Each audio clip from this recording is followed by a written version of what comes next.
Hiya guys, welcome back to Wentworth Life, the YouTube channel that talks everything Wentworth. If you're new to the channel or if it's your first time, then hit that subscribe button right now for all future updates. And if you stick around until the end of the video, I will be responding to some of your comments from one of my previous videos. Okay, so in today's video, we are going to be going all the way back to Season 4. The season that pushed boundaries and featured one of the most shocking moments from the whole show. So grab yourself a cup of tea, curl up on the sofa, and let's take a look back at the top 10 moments from Season 4. Okay, so coming in at number 10, we have the panic button protest. So when Wentworth first began, we all knew that the number one rule in Wentworth is to never push that panic button. But in Season 4, newcomer Kaz was trying to change the rules, which really pissed off Bea. So Doreen, she had decided to throw her friendship with Bea away and join Kaz's crew, which did really piss me off because I always felt that Doreen had just forgotten that Bea had saved her baby Joshua from the Wentworth fire back in Season 3. So I was always really annoyed that Doreen could just double-cross Bea the way she did. But anyway, during a scene in the unit, Bea sits down and tries to talk with Doreen, asking her what is she doing. And things start to get a little heated, and Doreen tells Bea that the panic button is there for the women's safety, and she ends up accusing Bea of not caring for the women. Doreen then storms over to the panic button and threatens to press it. Bea tells her not to press it, and Doreen is like, well, what are you going to do? Are you going to bash me? Are you going to put my hand in a steam press? And Bea gives her one more final warning, but Doreen totally disobeys her and presses it. But what follows next is then another alarm, and another, and another. So all of Kaz's crew, they are also pressing the panic buttons in different parts of the prison. And at this point you can clearly see that this is the moment where Bea was starting to lose the support from some of the women. Coming in at number 9, we have Mr. Jackson is attacked. So Will and Kaz were arch enemies during this season, and things started getting stirred up when Ferguson had accused Will of raping her.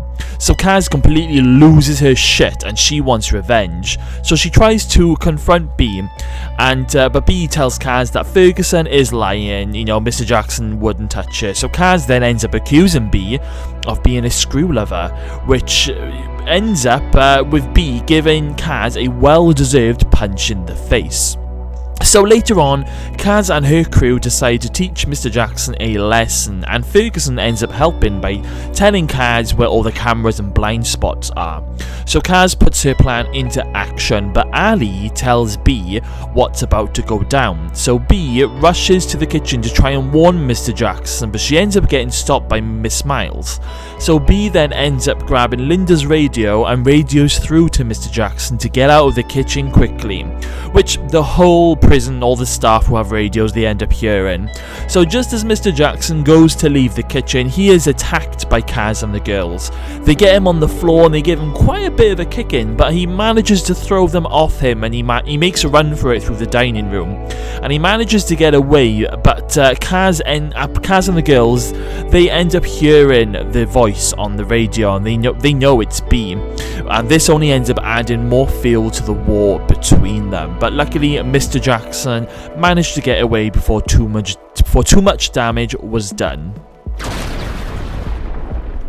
Flying in at number 8, Ferguson hotshots Ali. So this is where the feud between Ali and Ferguson all began. Ferguson had learned that Ali and Bea had gotten close and they were together, and Ferguson wanted to destroy that happiness.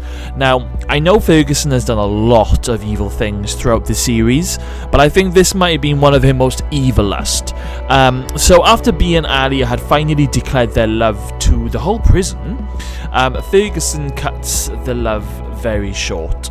So while Ali is in the shower block, Ferguson takes the opportunity to attack Ali and hotshot her with a fatal dose of heroin, leaving Ali's lifeless body on the floor.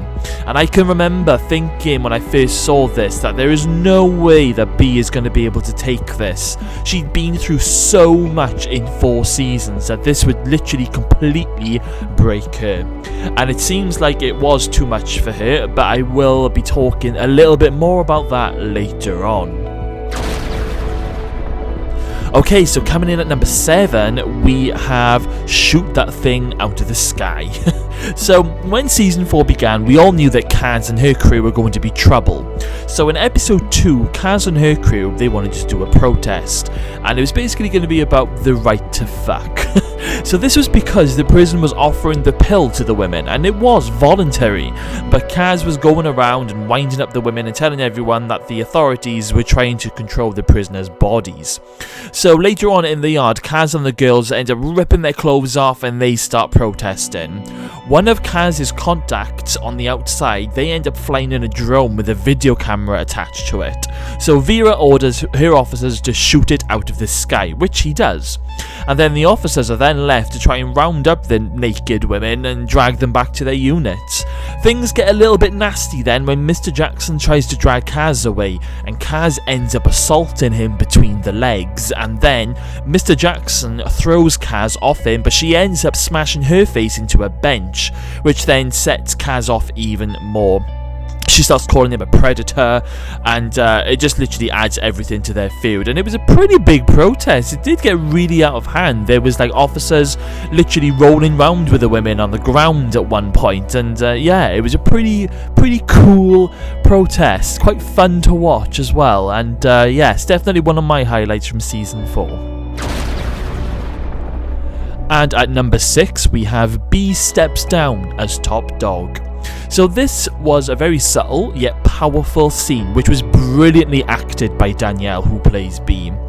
Bea had lagged on Tina to try and stop the drug supply coming into the prison, but of course, this is something that you just don't do in prison, especially when you're the top dog. But of course, we all knew that Bea had fallen in love with Ali, and she wanted to do anything that she could do to protect her. So later on, Jake tells Tina who lagged on her, and Tina tells Kaz.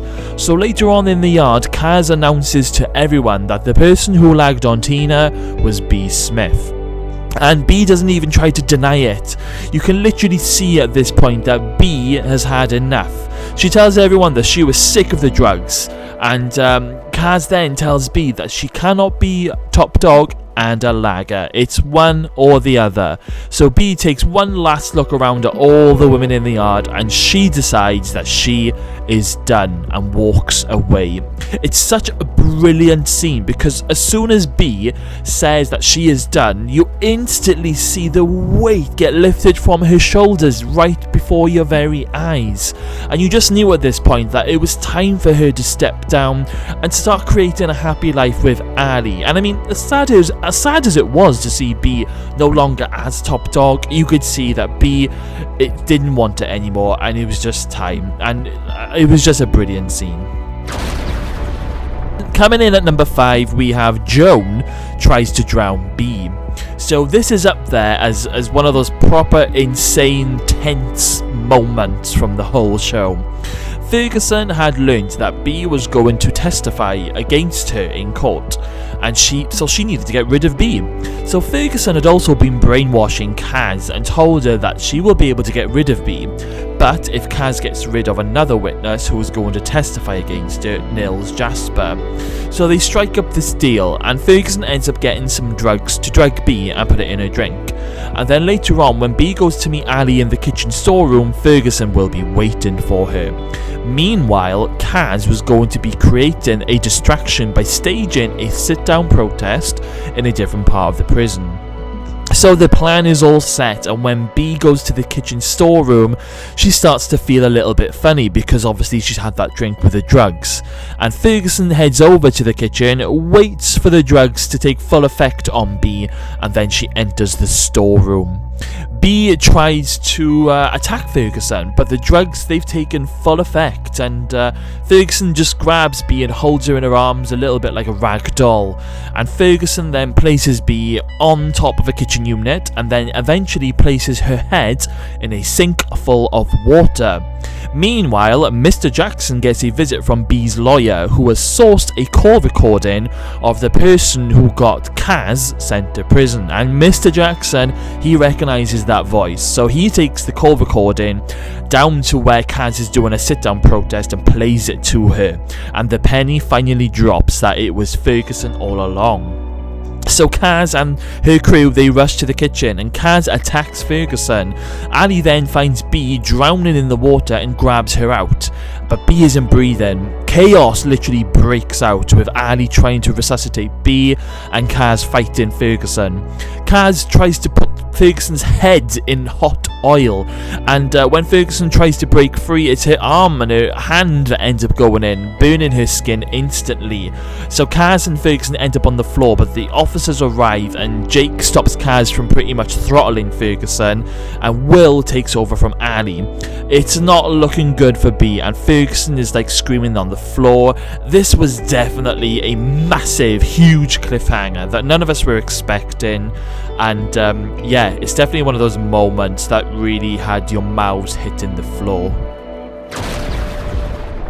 Coming in at number 4, we have the Bea and Frankie reunion. So a bit of a short and sweet one here, but Bea ended up surviving the drowning, but she really wasn't in a very good place at all. Bea was told by Kaz that Ali had faked her relationship with her, so Bea was feeling pretty much all alone and, you know, just literally rock bottom. So Bridget ends up organising a surprise visit for Bea. So when Bea heads over to the visitors room, she sees Frankie, and it was such a lovely scene, and they end up looking at each other, smiling, before Frankie ends up giving her the biggest cuddle ever. And it's literally what Bea needed, and I think it's what we all needed to see, because Bea needed somebody to help her. And it was also really nice for us as viewers to see Frankie, because she hadn't been seen for a few episodes this season. And what was great as well was when Bea came out to Frankie, and Frankie ended up giving her some hilarious but sensible advice. And coming in at number 3, we have Ferguson is ganged. So things started to take a really dark turn in episode 3. When Ferguson is brought back into general for the first time, all the women want her blood. But Vera has spoken to Bea by telling her that if the women do kill her, then Ferguson will never face justice. So Bea tells all the women not to touch her. But later on, Ferguson pays Miss Miles to set up a private meeting between the pair after lockup. Ferguson tells Bea to give the women what they want. Bash me in the shower block and I won't put up a fight. And at least it will get it out of the women's system to see that Ferguson's been punished. So Bea ends up agreeing to go to the shower block with a shiv. But before she gets there, Juicy and her crew arrive. And they decide to gang Ferguson in a real brutal scene. So when Bea finally arrives, Ferguson is on the floor and the shower block is covered in blood.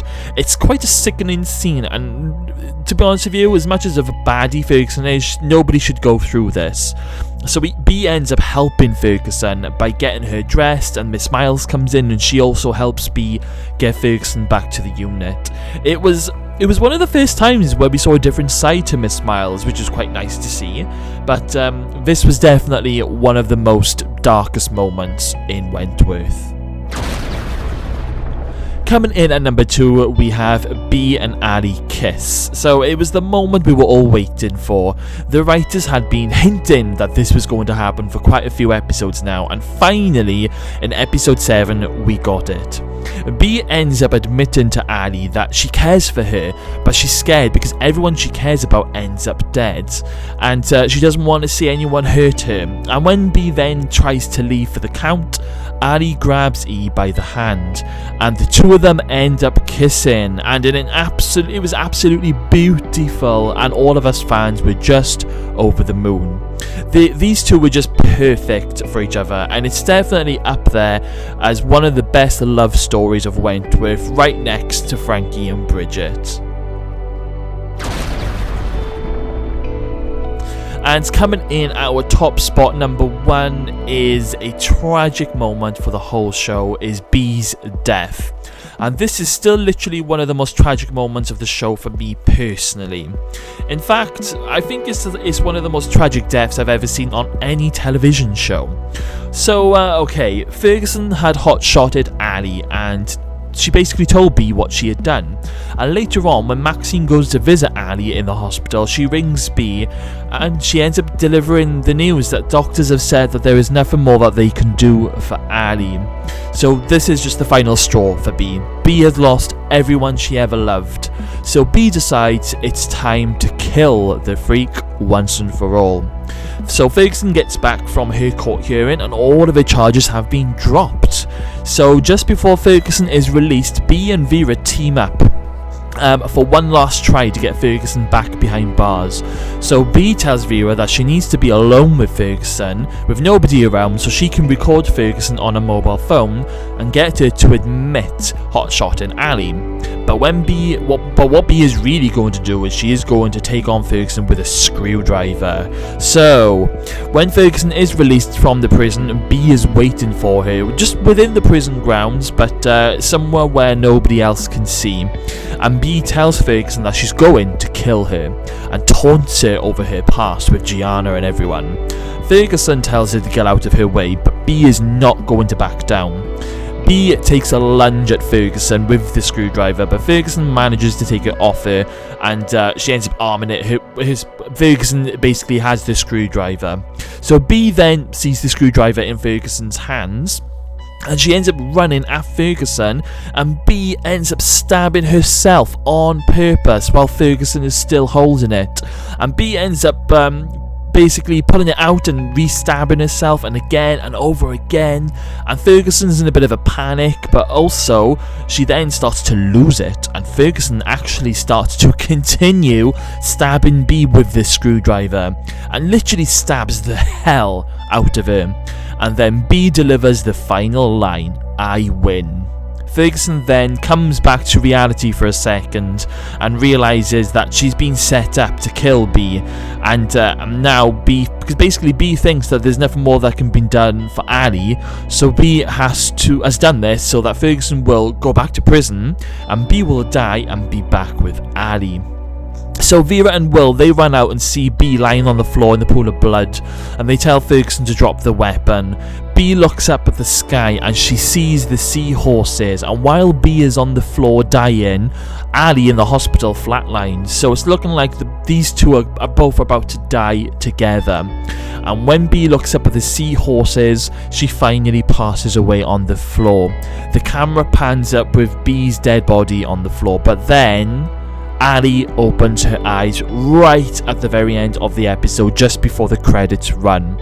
It was an absolutely heartbreaking ending, and still to this day, this scene really gets me. And the only reason why I've put this as number 1 is because the scene is so powerful. Even though it's a very, very sad ending, it was a moment in television that moved us all. And guys, that was the top 10 moments from season 4. So what do you guys think? Is there anything that you think that I left out? What was your favourite moment from season 4? You can only choose one. Let me know in the comments box below. And guys, do you miss Bee Smith? I know I do. So on that note, it is now time for some comment replies. So we have Liz Brown. I hope Ferguson gives Judy the Amon treatment. Lou doesn't stand a chance against Ferguson, and Rita will welcome Ferguson to country. I absolutely love that theory. So yeah, well, maybe Ferguson will give Judy the Amon treatment, or maybe when it comes out that it was Judy that stabbed Ali, maybe Mari will redeem herself by getting revenge for that rat poison. Thank you for your comment. And we have Jamie Matlock. When Doreen got out, loved the scene of Nash and Joshua meeting her as Frankie watched from the roof. Yes, Jamie, that nearly did make the top 10 list, and I do really like that scene. It was time for Doreen to leave as well, don't you agree? But yeah, beautiful scene. Thank you for your comment. And we have Shirley Radat. I totally agree. Ferguson being hung would have definitely been a great cliffhanger. Our Vera was always doing the right thing. Just love her. Our poor Liz just starting with the dementia was so sad. Sonia definitely used that to her advantage, bitch. I love your videos and I am really glad we didn't have to wait until next year to hear from you. Question, if I may, what will you do with the channel after Wentworth ends? I hope we'll still be hearing from you. It would be great to see you and Peter live. I missed it the last time. Oh, thank you, Shirley, for that amazing comment. Yes, I agree. I think Ferguson getting hanged should have been the cliffhanger for season 5. Do you know at the end when Vera is doing CPR on her, they could have ended it there with the camera panning out without her opening her eyes, and I think that would have been a more amazing cliffhanger. And question answered. What will I do after Wentworth ends? Well, I'm going to continue doing top 10 lists. I can do theory. I can do fan fictions. There's so much I can do. I can do quizzes. So the channel will keep going. Don't worry. And plus, we've still got another year to go yet. So don't panic. I will still be here. Thank you for your comment, Shirley. And we have Kaza8240, a brilliant recap as usual. When I hear you say in at number 7, I feel I should hear the top 10 countdown music from Top of the Pops. My favourite was when Joan got lynched. I felt she so deserved it, and I was cheering the women on until Vera reminded me of the morals of it. Yes, true. It was a fantastic scene. I think it's up there as like one of the most satisfying scenes, and it got pretty crazy. I mean, it was something you wouldn't have expected. I mean, there were so many people that wanted Ferguson dead, including Channing, and that's why he was ordering the officers not to intervene. I mean, he was using Miss Miles being hostage as his gain to stop the officers from going in. I mean, he wanted Ferguson dead just as much as the women. But yeah, it was such a crazy scene, and it was absolutely brilliant. So yes, thank you for your comment, and thank you all for your amazing comments. As usual, you guys are absolutely outstanding. Keep those comments coming because I love responding to you at the end of my videos. Okay guys, so if you've made it this far into the video, then thank you all for sticking around. Make sure you have hit that subscribe button, and I will see you all again very soon.